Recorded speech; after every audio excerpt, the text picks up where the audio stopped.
I can tell exactly what kind of artist you are just by flipping through your sketchbook. So today, I will be exposing all of you. And guys, keep in mind that the artists I will be talking about in this video are just silly stereotypes. Don't take it personally. Let's begin. This is the artist who likes to show off their sketchbook spreads in Pinterest, and they look super put together and effortlessly beautiful, even though behind the scenes the reality is totally the opposite of that. If you're one of these aesthetic sketchbook owners, I want you to stop lying to all the rest of us and expose your ugly planning sketchbook, where you like to test everything before actually committing to the main aesthetic one. Because I know you have one. We all know it exists. And I also know when someone asks you about it, you like to just say, oh no, I just freestyle it. Even though that is clearly a lie, you actually measured the margins and tested some aesthetic color palette combos you found online, and also made 3 different thumbnail layouts for the spread. I wouldn't be calling that freestyling. You also refuse to ruin a spread. For example, if one line goes wrong, your heart rate will spike, or if the ink accidentally bleeds through the page, it is just game over for you. And your 3 ways to hide the catastrophe are either tearing out the page cleanly, gluing the spread together like it never existed, or strategically taping an aesthetic picture on top and calling that your inspiration. Because it would be embarrassing, right, if anyone figured it out that you made a mistake. Because real artists never make any, right? Your priorities with this sketchbook are not aligning with what sketchbooks are usually meant for. Like, you don't really care about improving your anatomy or actually understanding perspective and such. All that matters are the harmonious color palettes and vibes. And you're also addicted to adding plain color block backgrounds when the page feels a bit too empty. You love to add those little sparkles and stars. You always add that white gel pen outline too, or a soft drop shadow in the background. And you like to go through all this effort because your sketchbook is basically your entire personality. It is your main source of artistic validation. And getting those praising comments about your beautiful spreads makes you low-key ascend. The way you present your sketchbook is also almost as important as the aesthetic spreads themselves. You obsess over the perfect angle and lighting, and the way you open the sketchbook and flip through the pages. But come on, girl, it is all just one big show. Brother, Next up, we have the artist who uses their sketchbook as their personal dumpster. Like, you enjoy feeding your sketchbook basically anything. And I'm not talking about filling it up with sketch ideas, I mean like actual trash. You have like crazy receipts in there, crumbled up leaves and plants, and a dirty candy wrapper from yesterday. You collect everything with the mindset of, this could inspire something. And that is a very tough claim, but okay. So instead of a sketchbook, we should be calling this a diary, or more like a time capsule. You even enjoy ripping pieces of your homework papers with your little doodles on them and adding those to your sketchbook because you just refuse to let them go. Because what if you don't add something and you will regret it later, and then you will lose the idea of a lifetime? Yeah, you just high-key have attachment issues towards inanimate objects, and you are just too embarrassed to admit it to yourself or anyone else. Or you just enjoy the activity of hoarding basically anything with some creative justification to make yourself feel better about it. And because of your little hoarding problem, all your junky sketchbooks end up looking thick, like concerningly thick. I don't understand how you can even carry this thing around without it breaking apart and spreading itself everywhere. I can just imagine how the poor spine is like begging for mercy. And these things probably weigh much more than your emotional baggage too, but you just vibe with it honestly. You are not worrying about it falling apart. Somehow you have reached a state of mind where you just don't care enough. You have bigger worries like finding more inspiring junk. And like, you do draw in it sometimes, but I wouldn't be surprised if you get distracted halfway through and never end up finishing whatever you were working on. But it's fine, because this sketchbook is more about energy and inspiration to you than anything else. One thing you are really succeeding in though is making all the aesthetic sketchbook braggers physically shake in fear when you whip out the spread with the collection of all the junk you found last week. They would probably faint with the lack of a color palette and the amount of glue and chaos in there. But at least your sketchbook actually represents you as an artist. You're not trying to make it perfect for other people to see, because you don't really care honestly. And actually, you do like to make it chaotic on purpose, because shocking all the other artists is so freaking entertaining to follow. That is just a fact.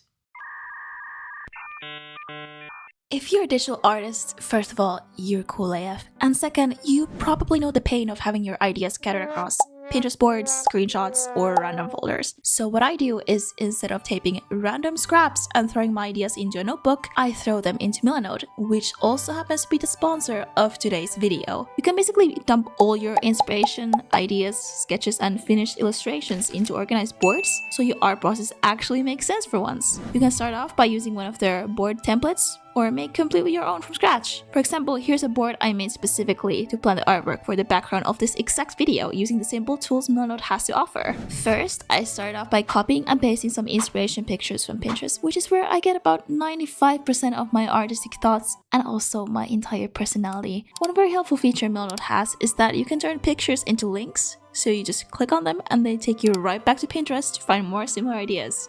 Then I wrote down some additional notes and ideas for the illustration. You can just drag a text box anywhere on the board and start typing, which is perfect for writing down those random art ideas that appear in your brain for 3 seconds and then disappear forever. You can also just draw directly on the board, which I personally use to circle things in my inspiration images and write very important notes here and there.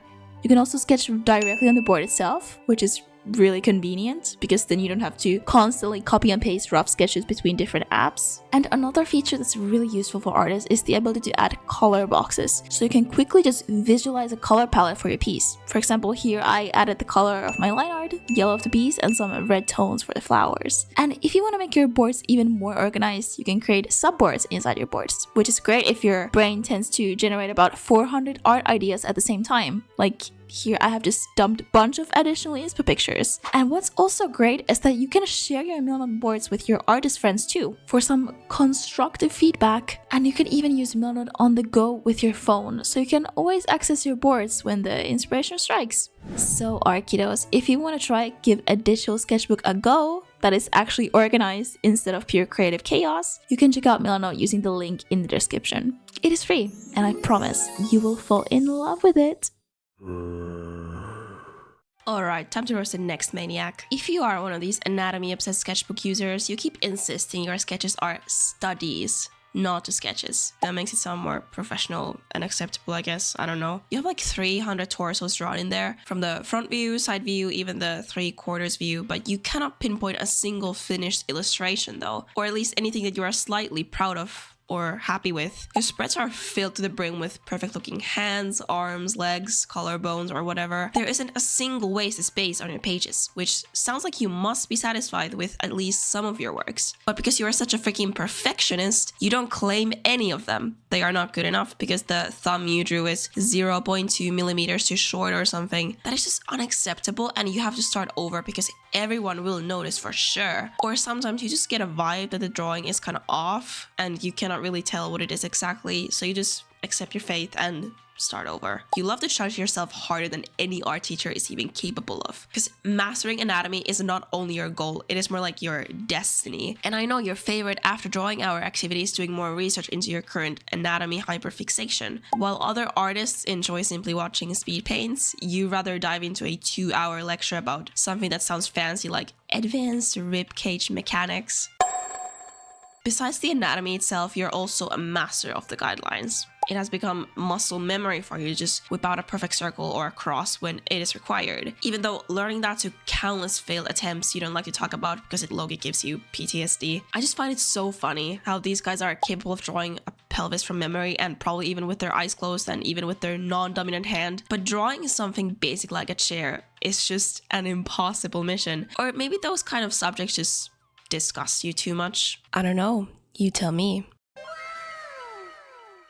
It is time to address the scientist artist of the group, the one who uses their sketchbook kind of like a laboratory notebook to test all their million art supplies in there. Over half the things in there are not drawings, just a bunch of neatly organized colored rectangles with a brand name written next to them, like it is just one big research study. I don't really understand why you enjoy swatching everything this much, so you need to dedicate a whole book to it, but alright, if it makes you happy. I know you're also addicted to new supplies because new supplies equal immediate dopamine and of course more swatches. And your favorite phrase with new supplies is like, oh, I want to test how this performs. But like, performs on what exactly? You haven't even drawn anything yet, but you can still come up with a detailed performance review after just a quick swatch test. I also know you hyperfixate on how different colors layer together, and your favorite downtime is to spend like 20 minutes layering different colors together on a circle, sitting there like, this smooth transition is so satisfying. And after that, you move on to work with some pressure testing or experimenting with the opacity of your supplies. This all just sounds like super nerdy. I also want to quickly mention here your guilty pleasure of binging art supply review videos day and night.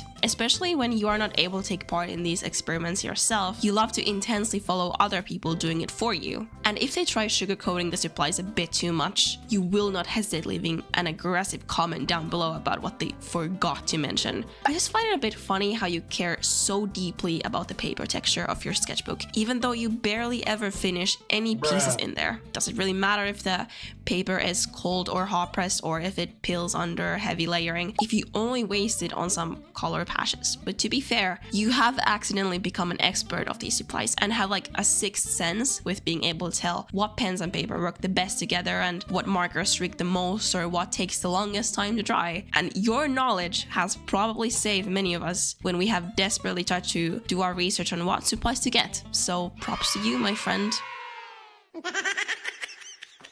Now, this next one might be a bit too much of a sensitive subject to some artists, but it has to be mentioned in this video because I feel like we don't talk about this one enough. It is the artist with the empty sketchbook.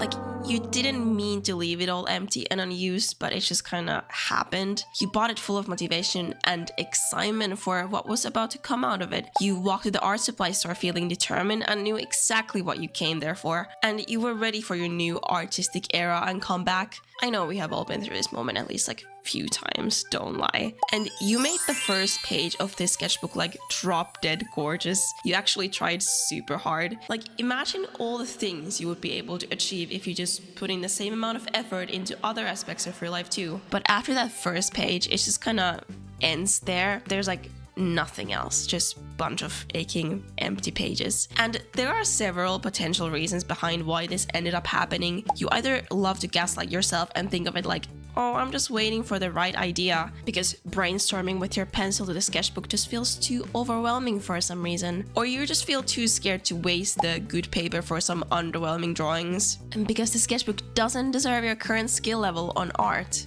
Or you just don't want to bother being consistent with your sketchbook because you'd rather spend your precious artistic free time working on some more interesting projects than feeling pressure to fill this damn book. Because to be fair, I know how overwhelming it can feel to fill pages. Or just low-key forgot this one even existed. Because drawing on printer paper and other scraps you might find feels much more exciting and fulfilling. That one is also a valid reason too. But just be honest, guys. Do you have one of these right now? Because I know I have at least like 3. Bruh.